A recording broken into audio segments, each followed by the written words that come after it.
Esse é um trecho de um podcast retirado do canal Rede Super de Televisão. Link do vídeo original e completo está na descrição. Igreja é bom demais. Bom demais. Sua volta pro Brasil, com essa bagagem dos Estados Unidos, essa vontade de trabalhar, de ter desafios. E eu cheguei na Lagoinha quando você começou o culto fé. Sim. Mas eu não tenho muitas lembranças, porque tem muitos anos isso, e era muito novo. Quando eu vim para Lagoinha, minha mãe era convertida já na Lagoinha. Eu já tinha convertido numa igreja pequenininha de outra cidade e vim para Lagoinha. Então eu chegava ali, eu não sabia direito se era um programa de televisão, o que era que estava acontecendo, se eram várias igrejas e tal, depois que eu fui entender. Quando você começou o culto fé, você lançou o culto fé, que hoje é uma marca, é algo grandioso. Você começou já grande? Vocês fizeram um anúncio, uma promoção, lotou a igreja? Como é que foi? Nada, culto fé, eu lembro, cara. Nosso primeiro culto fé, terça-feira, tinham, acho que, com os obreiros, tudo, eu acho que tinham umas 100 pessoas. Olha só, 100 pessoas. Tinha umas 100 pessoas, no auditório da igreja, que são 6.500 lugares, né? Então, assim... E às vezes o cara começa hoje na igreja do bairro, 30 pessoas, já fica desanimado. Uma igreja cabe 50. Tá bom. Põe desanimado. Proporcional, ele tem muito mais chance de encher aquilo ali do que eu tinha. Né? Mas o culto fé, é isso. Foram, hoje, 2021, a gente coloca isso aí, foram 16 anos, né? Olha só. Ele encheu aquele auditório depois de... O auditório foi ficar cheio mesmo... Acho que depois de uns quase 5 anos, Fábio. Veja bem, cara. Mas toda terça a gente estava lá, fiel, fazendo culto. Tinha a escola de cura, que era todo dia, né? 2 da tarde, de segunda a sexta-feira. Né? A escola de cura, telecura. Então, interessante você falar nisso também, porque, como eu te disse, assim, eu queria muito mostrar o lado da sua história como uma inspiração para as pessoas, e isso nos remete a isso. Que às vezes as pessoas veem uma igreja lotada e acham assim, delícia fazer o culto igreja lotada, rede super e tal, mas não sabe o que você passou, né? E eu me lembro, na época que o culto fé estava pegando fogo, que ficava gente para fora lá na igreja, que eu ia na escola de cura com meu pai, eu nem te conhecia pessoalmente, meu pai muito doente, e eu já te contei esse testemunho, meu pai foi diagnosticado com uma doença, deram 6 meses de vida para ele, não tinha o que fazer mais. Nós começamos a ir lá, ele com muita dificuldade, e graças a Deus, Deus deu mais 16 anos de vida para ele depois daquilo. E ele ficou curado, viveu bem. Toninho do Ouro, meu pai. Toninho do Ouro. E eu lembro disso, de ir no culto fé, ficar para fora de tanta gente, 6.000 pessoas ali e 3.000 querendo entrar. Terça-feira, né? Na terça-feira, né? Na terça-feira. E depois me lembro de no outro dia, na quarta-feira, 2 da tarde, você tá ali com 9, 10, 12 pessoas pregando da mesma forma sobre cura, né? E isso demonstra que você não tinha, desde quando você começou o culto fé, você não tinha preocupação com números de pessoas, né? Com tudo. Mas para você ali, como que era esse sentimento? Fala, pô, ontem eu não consegui descer do púlpito, não consegui parar meu carro aqui. Hoje, vaga 9 pessoas aqui. Como é que era esse sentimento para você? Ai, cara, é muito bom o pregar o evangelho, porque não é sobre nós, entendeu? É assim, não estou filosofando, não, é verdade mesmo, não é sobre a gente, então não é pesado, você está levando a mensagem de alguém, você está levando o nome de alguém, né? É uma responsabilidade, é o compromisso que a gente tem com Cristo, né? Com a santidade, com a justiça, mas o que é lindo é isso, né? Porque Jesus, ele nos ensinou isso muito, né, Fábio? Ele estava com a multidão lá, multiplicava pão e peixe para 15.000 pessoas e estava depois dentro de uma sala, de uma casa com 8 pessoas, 9 pessoas. Então, essa é a verdade do Evangelho. O Evangelho não é sobre número. O Evangelho não é sobre número. Às vezes as pessoas ficam muito preocupadas, principalmente em redes sociais, né? Hoje fiz tudo uma live número. aqui, deu só 300 pessoas. Você tá doido, é gente demais, velho.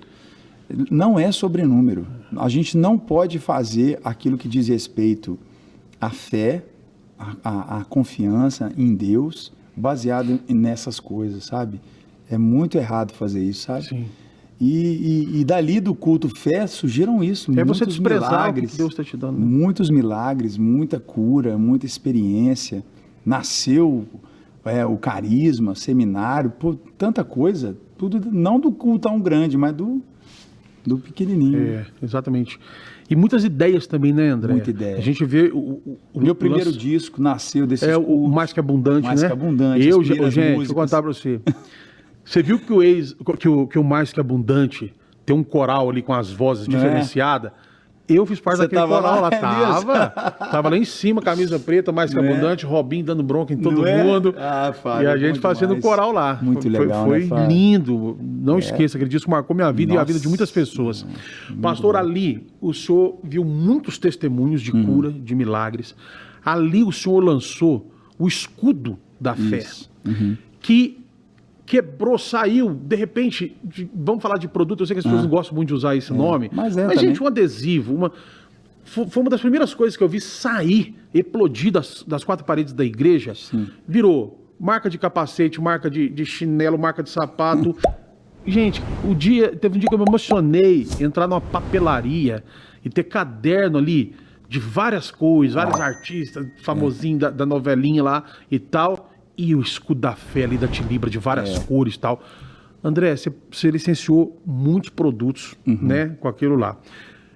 Como que é pra você tá andando numa estrada, e eu já vi até nos Estados Unidos, eu já vi em caminhão, tá andando numa estrada, parado num posto de gasolina, o cara, até tatuagem o povo fez, né? Tem demais. Ter ali pra vender, ter um caminhoneiro com aquilo ali, qual que é o seu sentimento? Ah, eu fico feliz demais. Eu fico... essa marca foi um presente, assim, de Deus, assim, porque ela nasceu no culto fé. Sim. Ela era... Porque a Lagoinha, na época, 20 anos atrás, todo ministério tinha que ter tinha um símbolo, um slogan, tinha uma bandeira. E aí eu com meu primo, Ronald, falei, Ronald, minha palavra sempre é da fé, eu sou palavra da fé, tem que ser um escudo da fé. E a gente desenvolveu ali algo para dentro da igreja, né? E ele é literalmente, eu vejo, Fábio, em alguns aspectos, ele é maior. Tem gente que tem o brasão fé tatuado e nem sabe quem eu sou. Sim. Sabe? Deus fez ele ser maior do que eu, né? E isso é muito legal, assim. Eu me emociono muito, muito legal, porque a gente vê esse romper mesmo, né? Coisa linda. Eu também já vi muitos lugares, cara. Muitas pessoas na televisão. Vejo os adesivos para todo lado, eu falo, meu Deus do céu, que coisa incrível, né? Pastor, e eles falam assim, né, que o verdadeiro líder, um bom líder, é aquele que lidera uma equipe e quando ele sai, a equipe não sente falta dele. Né? Ela vai embora, né? Você veio aqui, criou o culto fé, cultuando ao Senhor, adorando ao Senhor, pregando o Evangelho. O culto fé é um culto que o público é completamente diferente do culto da Lagoinha, dos outros cultos das pessoas. Né? As pessoas são muito diferentes. Você vê gente de toda tribo, você vê gente que não é crente, que não é evangélico, você vê no tipo da pessoa que ela não é dali da igreja, ela veio para assistir seu culto. Isso. E outra coisa que me chama muita atenção no culto fé, que eu já vi muitas, são assim, pastores espalhados em Belo Horizonte, que o culto fé era o dia dele vir com a igreja dele. Igreja de 30, 40 membros. Sim. Naquele dia eles vinham todo mundo para assistir. Era ali que ele ia se alimentar espiritualmente. Né? Quando você foi para os Estados Unidos agora, o culto fé continuou. Todo mundo achou que ia acabar. Não né? é, cara? Porque eu me lembro que algumas vezes, não sei se você vai ficar constrangido de eu falar isso, mas algumas vezes a gente estava lá no culto fé, e aí você anunciava um convidado, que era normal, você fazia um pastor com uma palavra diferenciada, uma coisa aí que estava, né, uma palavra rema do momento. E a gente via perfeitamente. Acabava o seu louvor, você falava, hoje nós estamos recebendo o pastor tal, quero que vocês orem por ele. O povo já começava, embora. Todo mundo embora. 30% da igreja embora na hora. Eu já vi um dia, você dá uma bronca, falei, gente, semana passada vocês foram todo mundo embora, trouxe um convidado aqui, do Dallagnol, né? que eu não entendi nada. O que Deltan, né? vocês estão fazendo comigo? Gente, vocês não gostam de mim, não. Né? Só que agora você vai embora para os Estados Unidos, prega no culto fé só de vez em quando você vem, e o culto continua. Muito lindo. Continua cheio. Pastor Flavinho, claro, fazendo um trabalho belíssimo lá, mas às vezes ele coloca outro pastor, parece que o povo agora falou assim, não, tudo bem então, o André nos ensinou isso aqui, nós vamos honrar isso aqui. É literalmente isso. Você consegue sentir isso também? Sinto isso claramente, Fábio, claramente. A terça-feira... E você fica orgulhoso disso, a gente ter conseguido isso? Demais. Que é uma coisa muito difícil. E é uma cultura, né? Sim. Cultura, ela não muda da noite pro dia. É o que eu falei, foram 17 anos, né? Ensinando isso toda terça-feira, vivendo isso. E eu viajava, podia estar onde for no Brasil, terça-feira a gente estava lá, criando esse entendimento. E igreja é isso, né, cara? Igreja, ela não pode estar firmada numa pessoa. Sim. Ela não pode estar firmada numa placa. É Cristo mesmo. É Cristo, é a mensagem. É a pessoa dele, né? E é claro que existe toda a atmosfera, existe toda a identificação, existe toda a história que a gente vai fazendo parte da vida de todo mundo, né? Sim. Eu mesmo, até hoje, eu sofro de... Toda terça-feira, para mim, é uma sofrência, porque...